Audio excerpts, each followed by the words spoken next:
ассалому алайкум дӯстон, хуш омадед ба шабакаи мо. Ҷангори топи вазни вазни UFC Пауло Коста омодааст ки зидди чемпиони пешина Магомед Анкалаев муҳориба гузаронад, лекин ба як шарт.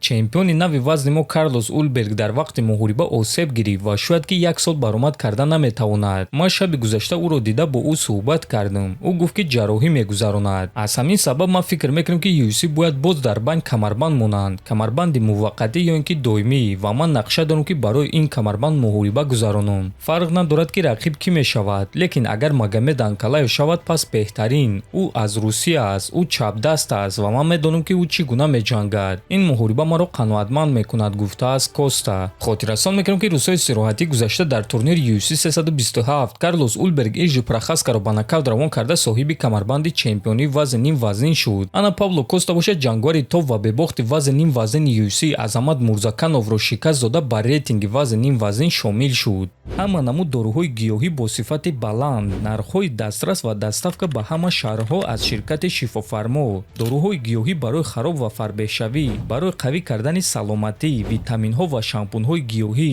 ҳамчунин ҳиҷомаи бепул барои муштариён ва боз асали бениҳоят фоидаовар паҳлавон, ки гардиши хун ва тестостерони шуморо хуб мекунад, хунукзадагиҳои баданро бартараф мекунад. Барои маълумоти бештар ё ин ки заказ кардани дорӯҳои ширкати Шифофармо ба номерҳои дар рӯи экран буда муроҷиат кунед. Ширкати Шифофармо дар хизмати шумо. Топови ҷангори вазни нимёна UFC Карлос Пратес боварӣ дорад ки ӯ ва Иен Гери, Махачев ва Маддаленаро шикаст дода барои камарбанд реванш мегузаронанд. Биёед суханҳои ӯро гӯш мекунем.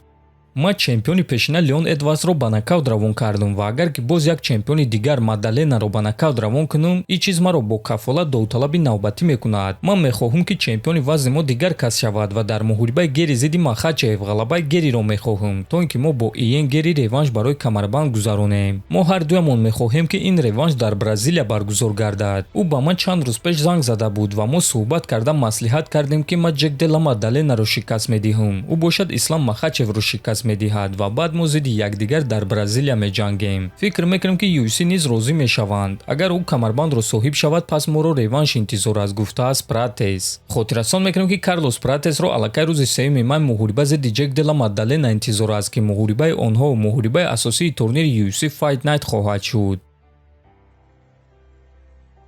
довталаб барои камарбанди вазни нимёна UFC Шон Стрикланд оиди муҳорибаи дар пеш истодааш зидди Ҳамзат Чимаев фикрҳои худро баён кард.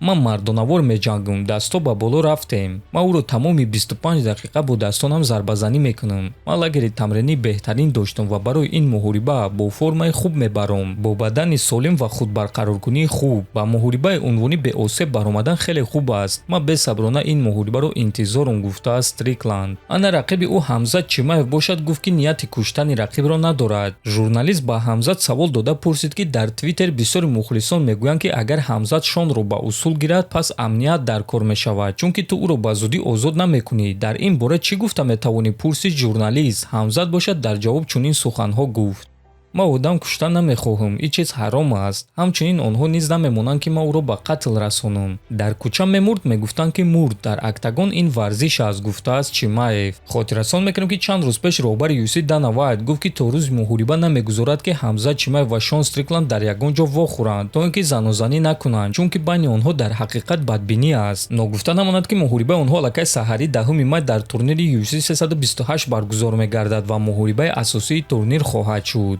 дӯстон, ба фикри шумо дар ин муҳориба кӣ ғолиб шуда метавонад? Фикрҳои худро нависед. ҳатман дар канали мо обуна шавед. То боздид, хонободу сарбаланд бошед.